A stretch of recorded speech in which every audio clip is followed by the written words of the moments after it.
गुरु प्यारी साध संगत जी, राधा स्वामी। प्यारी साध संगत जी, आज का यह सत्संग बड़ा ही महत्वपूर्ण सत्संग है, क्योंकि हम सभी की मंजिल, हम सभी का आखिरी ठिकाना मृत्यु ही है। चाहे हम किसी भी रास्ते से चलें, हम आध्यात्मिक रास्ते से चलें, हम संसारिक रास्ते से चलें, हमें संसारिक रास्ते पर भी मृत्यु आएगी और हमें आध्यात्मिक रास्ते पर भी मृत्यु का सामना करना ही पड़ेगा। मगर यह बात ख्याल रखने वाली है कि मृत्यु का जोड़ शरीर से है, आत्मा से नहीं। आत्मा मृत्यु को प्राप्त नहीं होती, मृत्यु को यह शरीर प्राप्त अवश्य हो जाता है। मृत्यु इस शरीर को अवश्य अपने साथ ले जा सकती है, मगर आत्मा अमर अजर है। इसलिए आज के इस सत्संग में हम जानेंगे कि मृत्यु के बाद आत्मा कैसे अनुभव करती है, आत्मा को क्या अनुभव होता है। शरीर का अनुभव तो हम जानते ही हैं कि मृत्यु के बाद शरीर पड़ा रह जाता है या इसे जला दिया जाता है, मगर आत्मा के साथ क्या होता है इसके बारे में हमें कोई अनुभव नहीं। आज के इस सत्संग में हम आत्मा के अनुभव के बारे में जानेंगे, इसलिए आज के इस सत्संग को अंत तक अवश्य सुने। सबसे पहले तो हमें यह ख्याल रखना है कि आध्यात्मिक अभ्यास की जो विधि सद्गुरु हमें बताते हैं और जिसका अभ्यास सद्गुरु स्वयं करते हैं, वास्तव में वह शिष्य को मृत्यु के द्वार के पार ले जाती है। शिष्य ऐसे लोकों में प्रवेश करता है जो मृत्यु के मंडलों से कहीं ऊपर हैं। शिष्य अपनी इच्छा से इस स्थूल जगत में जब चाहे वापिस आ सकता है। अभ्यास के समय शिष्य जो कुछ अपने अंतर में देखता और सुनता है उसे पूरी तरह याद रहता है। शिष्य के उपलब्धियों में यह एक छोटी सी उपलब्धि है। इस आध्यात्मिक मार्ग में बताई समाधि की अवस्था प्राप्त करके शिष्य मृत्यु का द्वार लांघकर पार चला जाता है। निस्संदेह यह मनुष्य की सबसे गंभीर समस्या को हल कर देता है, और वह गंभीर समस्या है कि मृत्यु क्या है और मृत्यु से परे क्या है। पुराने जमाने में जो दीक्षा के साधन थे उनमें शिष्य को इस जगत के ऊपर और परे के मंडलों की केवल झलक ही दिखाई जाती थी, परंतु इस मार्ग में सद्गुरु उस विधि की दीक्षा देते हैं जिसके द्वारा शिष्य अपनी इच्छा से इस संसार और उच्च लोकों में आ जा सकते हैं। इसी को हर रोज मरना या जीते जी मरना कहते हैं। जो इस मार्ग पर उन्नति कर चुके हैं, यह अनुभव उन शिष्यों की दिनचर्या का एक भाग है। शिष्य अपने शरीर को उसी प्रकार छोड़ देते हैं जिस प्रकार मृत्यु के समय मनुष्य अपने शरीर को छोड़ता है। फर्क सिर्फ इतना है कि शिष्य अपनी इच्छा से शरीर छोड़ते हैं और यह प्रक्रिया उनके वश में होती है। साथ ही वे जब चाहें इस शरीर में वापिस आ सकते हैं। इस अनुभव से उन्हें मृत्यु का रहस्य पता चल जाता है कि मृत्यु क्या है और मृत्यु के परे क्या है। यहाँ तक कि उसे अपने अगले मुकाम का भी पता चल जाता है जहाँ मृत्यु के बाद जाना है। वह अपने उन मित्रों के साथ बातचीत भी कर सकता है जो काफी समय पहले शरीर त्याग चुके हैं। सद्गुरु और उनके शिष्यों को मृत्यु और मृत्यु के परे का ज्ञान है। वे जानते हैं कि मौत केवल एक भ्रम है, मृत्यु एक बहुत बड़ा धोखा है। उन्होंने खुद यह विभाजन रेखा कई बार पार की हुई है और वे हमें इसके बारे में बताते हैं, परंतु लोगों को इसका विश्वास दिलाना बड़ा ही मुश्किल है। युगों से यह संसार इस दुर्भाग्यपूर्ण परंतु अटल नियति से बहुत भयभीत होता रहा है। सभी मौत से भयभीत हैं क्योंकि वे इसे समझ नहीं पाते। उनकी स्थिति ऐसी है जैसे एक बच्चा डरकर अंधेरे में रो रहा हो। वह डरता है क्योंकि वह देख नहीं पाता कि आसपास क्या है। लोग मृत्यु से डरते हैं क्योंकि वे इसके रहस्य को नहीं जानते। आम लोग इस विषय से लगभग अनजान ही हैं, परंतु सद्गुरु मृत्यु के रहस्य को जानते हैं और वे हर उस व्यक्ति को यह रहस्य बताने के लिए तैयार हैं जो इसे जानने के लिए उत्सुक है। वे इस विषय पर ज्ञान देने के लिए ही नहीं, बल्कि इस ज्ञान को प्राप्त करने की युक्ति समझाने के लिए भी तैयार हैं। सद्गुरु और उनके बहुत से शिष्य प्रतिदिन मृत्यु के द्वार को लांघते हैं, इसलिए वे इससे जुड़ी हर समस्या के बारे में जानते हैं। उन्होंने मृत्यु से परे बहुत से लोगों की छानबीन की है। सुरत शब्द योग के अभ्यास द्वारा वे सचेत रूप से उच्च मंडलों में विचरते हैं। सद्गुरु अपनी इच्छा से अपने शरीर को उसी प्रकार छोड़ देते हैं जिस प्रकार मृत्यु के समय जीव अपने शरीर को छोड़ता है। पर इस पर विश्वास करना इतना आसान नहीं, परंतु सद्गुरु का इस प्रक्रिया पर पूरा नियंत्रण होता है, इसलिए वे अपनी इच्छा से वापस लौट सकते हैं, जबकि एक साधारण व्यक्ति मृत्यु के समय बेबस होकर इस प्रक्रिया से गुजरता है।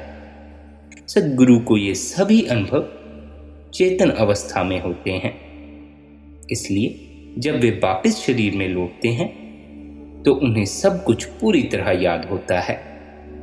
निसंदेह यह एक महान प्राप्ति है, जीव की सबसे शानदार उपलब्धि है। इसकी विशेषता यह है कि कोई भी जीव यह अवस्था प्राप्त कर सकता है। उसे केवल सही साधन की जानकारी होनी चाहिए और साथ ही इस कार्य के प्रति पूरी लगन होनी चाहिए। जब भी कोई जीव अपने शरीर को अपनी इच्छा से छोड़ने की योग्यता हासिल कर लेता है तो उसके लिए मौत का डर खत्म हो जाता है। वह पल भर के लिए भी अचेतनता या अज्ञानता के अंधेरे का सामना नहीं करता। वह अपनी मर्जी से चेतन अवस्था में शरीर से बाहर आ जाता है। उसे पूरी तरह याद होता है कि वह क्या कर रहा है। इस प्रक्रिया पर उसका हमेशा नियंत्रण होता है। क्या ऐसी उपलब्धि के लिए हमें कोशिश नहीं करनी चाहिए? इसमें कोई संदेह नहीं कि सद्गुरु और उनके शिष्य मौत आने पर जब शरीर छोड़ देते हैं तो वे पहले की तरह ही शरीर से बाहर आ जाते हैं। फर्क सिर्फ इतना होता है कि इस बार वे स्थूल शरीर से पूरी तरह संपर्क तोड़ लेते हैं और इसे त्याग देते हैं। तब वह मुक्त आत्मा के रूप में शक्ति और आनंद के पंखों पर सवार होकर चले जाते हैं। वे अपने शरीर से उसी प्रकार बाहर आ जाते हैं जैसे कोई घुटन भरे कमरे से एक सुंदर बगीचे में कदम रख लेता है। सद्गुरु जब इस भौतिक जगत को छोड़ते हैं तो वे जहां चाहें जा सकते हैं, क्योंकि वे उच्च लोकों के स्वामी हैं। अगर वे सूक्ष्म जगत में रुकते हैं तो वहां सूक्ष्म देह धारण कर लेते हैं। अगर वे कारण मंडल पर जाते हैं तो वहां वे अपने कारण शरीर द्वारा कार्य करते हैं, और अगर वे और ऊपर तीसरे लोक में जाते हैं तो वहां सारे शरीर त्याग देते हैं, और फिर वहां से ऊपर के मंडलों में वे बिना किसी बाधा के और बिना किसी सीमा के एक मुक्त आत्मा होते हैं। वे प्रत्यक्ष ज्ञान द्वारा सब कुछ जान लेते हैं। उन्हें निचले मंडलों की तरह कोई साधनों की जरूरत नहीं पड़ती। इसमें कोई शक नहीं कि मौत के समय जब इंसान शरीर त्यागता है तो उसके शरीर से सारे संबंध टूट जाते हैं। अपने प्रतिदिन के ऊपरी मंडलों के कार्य के लिए सद्गुरु जब अपने शरीर को छोड़ते हैं तो उनका इस शरीर से संबंध कायम रहता है, ताकि वे अपनी इच्छा से इसमें वापस लौट सकें।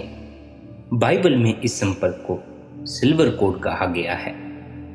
सद्गुरु या उनके शिष्य तब तक इस शरीर से संबंध नहीं तोड़ते जब तक उन्हें इस शरीर को हमेशा के लिए नहीं त्यागना होता।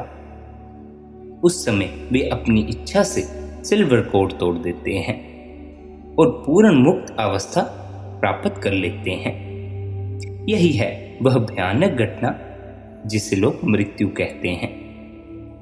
अब मृत्यु के बाद क्या होता है, हम कहाँ जाते हैं और हमारे साथ क्या घटता है, इस प्रश्न का उत्तर देने के लिए मानव जाति को 4 अलग अलग श्रेणियों में बांटा गया है। इसका कारण यह है कि इन चारों श्रेणियों में से हर श्रेणी के लोगों को अलग अलग प्रकार का अनुभव होता है। पहली श्रेणी में वे लोग हैं जिन्हें किसी सद्गुरु के संपर्क में आने का सौभाग्य प्राप्त नहीं हुआ। अधिकांश लोग इसी श्रेणी में आते हैं। इन सबको बिना किसी सहारे और मार्गदर्शक के मृत्यु की कठिन घड़ी का सामना करना पड़ता है। अपने कर्मों से बंधे वे उस समय अकेले और असहाय होते हैं। इस जीवन में उन्होंने जो जो कर्म किए हैं उनका पूरा पूरा फल उन्हें भुगतना पड़ता है। मौत के फरिश्ते उनसे यह नहीं पूछते कि उन्हें कब जाना है, ना ही वे उनकी दर्द भरी चीख पुकार सुनते हैं। वे बड़े कठोर और निर्दयी होते हैं। वे अपने स्वामी काल के हुक्म का पालन करते हैं, जिसका काम है बिना किसी पक्षपात के पूरा पूरा न्याय करना। इससे कोई फर्क नहीं पड़ता कि कोई किस धर्म का है, कोई राजा है, कोई रंक है, कोई अच्छा है या कोई बुरा है। सभी को एक समान मौत के फरिश्तों का सामना करना पड़ता है और वे जहां ले जाएं वहीं जाना पड़ता है। जब मृत्यु आएगी तो उन्हें जाना ही होगा, चाहे वे इसके लिए तैयार हों या ना तैयार हों। उनसे उनकी इच्छा नहीं पूछी जाती। मृत्यु का ना कोई इलाज है, ना ही इससे कोई बचाव है। जब वह समय आता है तो कोई भी इसे टाल नहीं सकता। सभी को मृत्यु का सामना अकेले ही करना पड़ता है और इसके परिणाम भोगने पड़ते हैं। ऐसा सोचना व्यर्थ है कि मृत्यु के समय राहत देने के लिए उसका कोई पिछले युग का गुरु आएगा। यह असंभव है। जब उसे धर्मराज की कचहरी में पेश किया जाएगा तो वहां उसका धर्म या उस धर्म का प्रवर्तक उसके किसी काम नहीं आएगा। इस पेशी के लिए वह खुद जिम्मेदार है। न्याय के कानून के कड़े आदेशों का उत्तर देने के लिए उसे खुद पेश होना पड़ेगा। इस श्रेणी में आने वाली हर आत्मा को धर्मराज के दरबार में ले जाया जाता है और वहां उसे स्थूल शरीर में किए गए सभी कर्मों का हिसाब देना पड़ता है। हमें इस भ्रम में नहीं रहना चाहिए कि कर्मों के इस लेखे जोखे को उस समय तक टाल दिया जाएगा। मृत्यु के एकदम बाद हर एक को हिसाब किताब देना होता है। जीवों के लिए कयामत का कोई खास दिन निश्चित नहीं किया गया। हर एक के लिए कयामत का दिन उसकी मृत्यु का दिन है। वह कचहरी हमेशा खुली रहती है और उस न्यायाधीश के सामने हमारे बचाव के लिए कोई वकील खड़ा नहीं होता। जीव को उसके कर्मों के अनुसार रखा जाता है और फिर पूरी तरह न्याय के अनुसार उसे फैसला सुनाया जाता है। यह ऐसा न्याय है जिसके लिए उस अदालत से दया या माफी की उम्मीद नहीं की जा सकती। उस फैसले के लिए कोई अपील नहीं की जाती और ना ही इससे कोई रियायत या छुटकारा मिल सकता है। अगर कोई बुरे आचरण वाला स्वार्थी और विकारों में लिप्त रहा है तो फैसले के अनुसार उसे इलाज के तौर पर और अनुशासन सिखाने के लिए सजा सुनाई जाती है। इसलिए यह रूढ़िवादी सोच भी ठीक नहीं कि पापी जीव को सदा के लिए नरकों में डाल दिया जाता है। सजा का असली उद्देश्य उस आत्मा के मन की मैल को साफ करना है।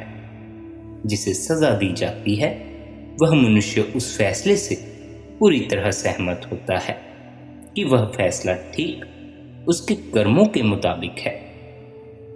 जब उसकी सजा की अवधि, जो कुछ साल, सैकड़ों साल या हजारों साल की हो सकती है, समाप्त हो जाती है तो उसे सुधार का एक और अवसर दिया जाता है और वह इस संसार में नया जन्म लेकर लौटता है।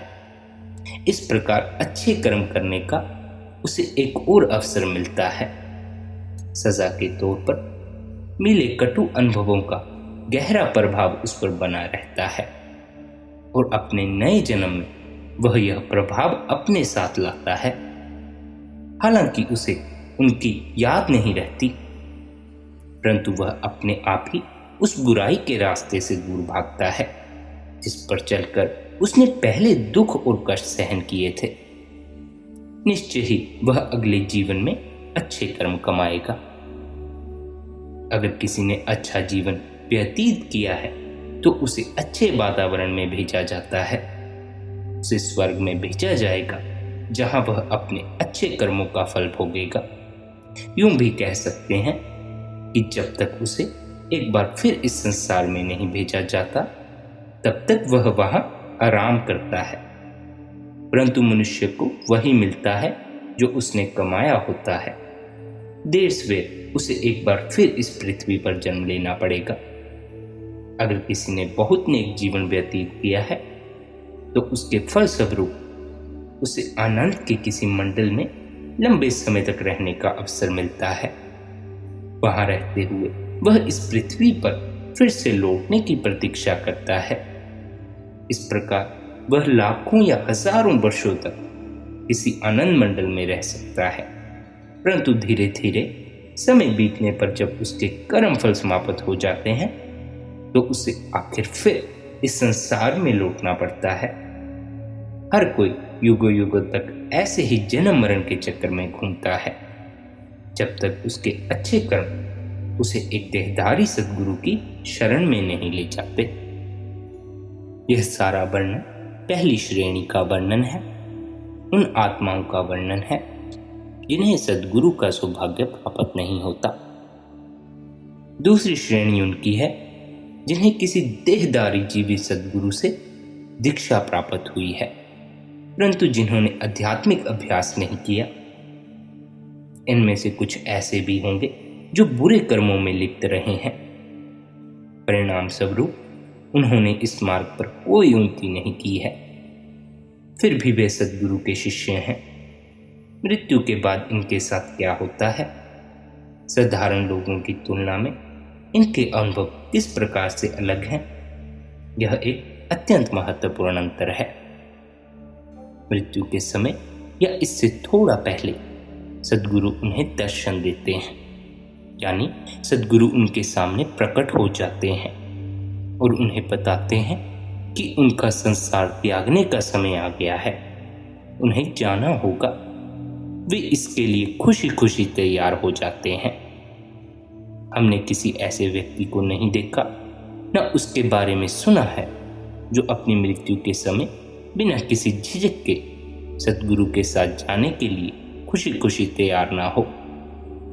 उन्हें किसी का डर नहीं होता और ना ही अपने परिवार और संसार को छोड़ने का उन्हें कोई दुख होता है।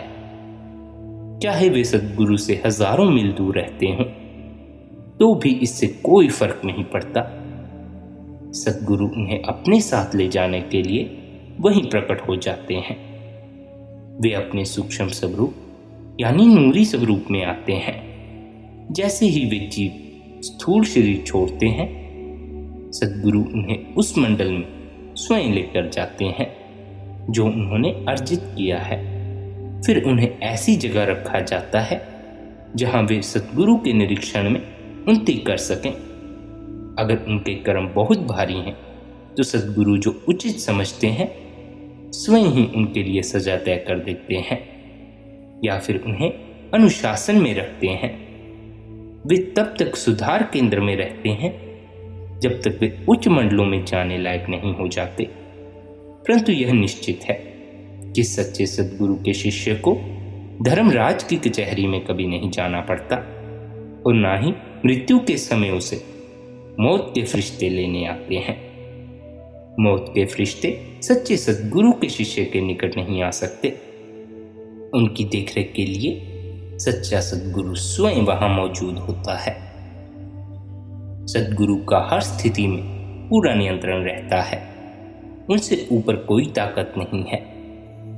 सद्गुरु स्वयं निराकार परमात्मा का साकार रूप है। अतः वह जो चाहे वह कर सकते हैं और कोई उनके मार्ग में बाधा भी खड़ी नहीं कर सकता। तीसरी श्रेणी उनकी है जिन्होंने संतों के मार्ग पर अच्छी प्रगति की है, परंतु अभी संतों जैसी उच्च अवस्था नहीं प्राप्त हुई। इस श्रेणी के लोगों को काफी पहले से ही मृत्यु के निश्चित दिन और समय का पता होता है। मृत्यु की पूरी प्रक्रिया पर उनका नियंत्रण होता है और उन्हें इस प्रक्रिया से गुजरने में कोई कठिनाई नहीं होती। ना ही वे पल भर के लिए भी अचेत होते हैं। वे इतनी आसानी से शरीर छोड़ देते हैं जैसे कोई पुराने कपड़े उतार देता है। अपने प्रतिदिन किए जाने वाले आंतरिक अभ्यास में वे इस प्रक्रिया से कई बार गुजर चुके होते हैं और यह अनुभव उनका जाना पहचाना अनुभव होता है। जिन मंडलों में उन्होंने अब जाना है वे पहले ही कई बार वहां जा चुके होते हैं। यह अनुभव अपने घर वापस जाने की तरह है। इससे पहले जीते जी जब वे इस लोक में विचरण करते थे और अब इस भौतिक जगत को हमेशा के लिए छोड़कर जाने में अंतर केवल इतना है कि इस बार वे सिल्वर कोड तोड़ देते हैं और यह शरीर हमेशा के लिए त्याग देते हैं। पूरी तरह बंधन मुक्त होने के बाद वे कहीं भी जाने के लिए स्वतंत्र हैं। वे अपने सद्गुरु के संरक्षण में सीधे उस मंडल में जाते हैं जहां उन्हें तब तक प्रतीक्षा करनी है जब तक वे उच्च लोकों में जाने के लिए तैयार नहीं हो जाते। इसमें कोई शक नहीं कि इसके दौरान सद्गुरु उनके साथ होते हैं। यह सब वे अपनी इच्छा से और बड़ी खुशी से करते हैं। उन्हें किसी चीज के लिए विवश नहीं किया जाता। मौत के फरिश्ते और धर्मराज से उनका कोई सरोकार नहीं होता। दूसरी श्रेणी की जीवात्माओं की तरह वे सद्गुरु की देखरेख में ही होते हैं। उनका निजकर वापिस आने का यह सुखद अवसर है। इन दो श्रेणियों की जीवात्माओं को इस संसार में तब तक नहीं आना पड़ता जब तक सद्गुरु की इच्छा या आज्ञा ना हो। आमतौर पर उन्हें एक के बाद दूसरे मंडल पर क्रमवार ऊपर की ओर ले जाया जाता है जब तक वे सर्वोच्च मंडल में ना पहुंच जाएं। शरीर छोड़ देने से पहले यदि कोई शिष्य आंतरिक अभ्यास द्वारा सचखंड पहुंच जाता है, अपने निजकर पहुंच जाता है, तो वह अत्यंत भाग्यशाली है। हालांकि यह रास्ता सबके लिए खुला है और अगर आदेश के अनुसार शिष्य अभ्यास करता है तो वह ऐसा कर सकता है, परंतु वास्तव में बहुत कम शिष्य ऐसा कर पाते हैं। लेकिन यह निश्चित है कि सद्गुरु के शिष्य हर हाल में आवागमन के निर्स चक्कर से बच जाते हैं। उनका जन्म मरण का भयानक चक्कर समाप्त हो जाता है। आगे जो चौथी और अंतिम श्रेणी है वह स्वयं संतों की ही श्रेणी है। जब सद्गुरु अपनी स्थूल देह त्यागना चाहते हैं तो वे अपनी इच्छा से सहज ही यह शरीर छोड़ देते हैं और इससे बाहर निकल आते हैं जैसा वे हमेशा करते हैं। इस बार वे सिल्वर कोड तोड़ देते हैं, इस शरीर को त्याग देते हैं, इस शरीर से संबंध तोड़ देते हैं, क्योंकि उनके लिए अब इस शरीर का कोई उपयोग नहीं। उनके शिष्य उनके स्थूल देह का अंतिम संस्कार कर देते हैं। शरीर छोड़ने की पूरी प्रक्रिया और उसके साथ जुड़े सभी हालात पर उनका पूरा नियंत्रण होता है और कभी पल भर के लिए भी अचेतना की स्थिति नहीं आती। अपने शरीर का त्याग करते समय भी वे सद्गुरु ही होते हैं। यह सत्य है कि सद्गुरु वास्तव में जीवन और मृत्यु के स्वामी हैं। वे हर समय अपने इच्छा अनुसार कार्य कर सकते हैं। उनके कार्य में कोई दखल नहीं दे सकता।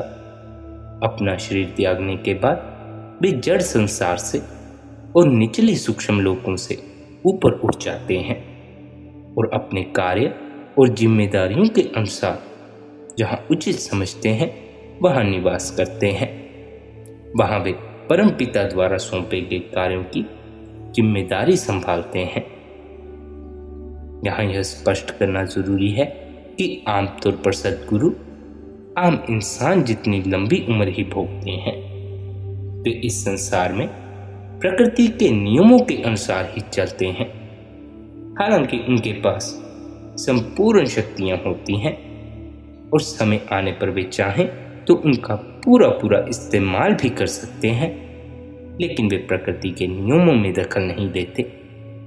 अगर वे चाहें या उन्हें ठीक लगे तो वे इस स्थूल शरीर में सैकड़ों या हजारों साल तक भी रह सकते हैं, परंतु वे ऐसा नहीं करते। बहुत से योगी सदियों तक जीवित रहते हैं। कोई भी उच्च स्तर का योगी ऐसा कर सकता है, परंतु योगी सद्गुरु नहीं होते। सद्गुरु इस संसार के नियमों का पालन करते हुए अपना कार्य करते हैं। वे किसी दूसरे देश के नियमों में दखल नहीं देते जहां उन्हें थोड़ी देर के लिए रहना है।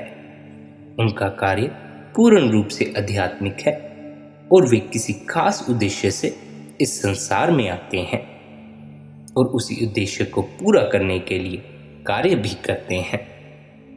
अगर वे सैकड़ों या हजारों साल तक भी मनुष्य शरीर में रहें, पर जब मृत्यु आती है तो वे प्रकृति के नियमों में दखल नहीं देते। वे अपने उत्तराधिकारियों को यहाँ का काम सौंपकर और अधिक श्रेष्ठ कार्य करने के लिए चले जाते हैं। वह परमपिता सत्पुरुष नहीं चाहता कि उसका कोई लाडला बेटा जेल खाने के समान इस अंधेरे लोक में अधिक समय तक रहे। लंबे समय के लिए यहाँ रहना एक बहुत बड़ा बलिदान होगा। हालांकि ऐसा बलिदान करने के लिए वे तैयार होंगे, परंतु परमपिता परमात्मा नहीं चाहता कि वे ऐसा करें। इसलिए सद्गुरु जब अपना निर्धारित कार्य पूरा कर लेते हैं, हमें भी उस परमात्मा से जोड़ देते हैं, उस अनहद ध्वनि से जोड़ देते हैं, उस सच्चे नाम से जोड़ देते हैं।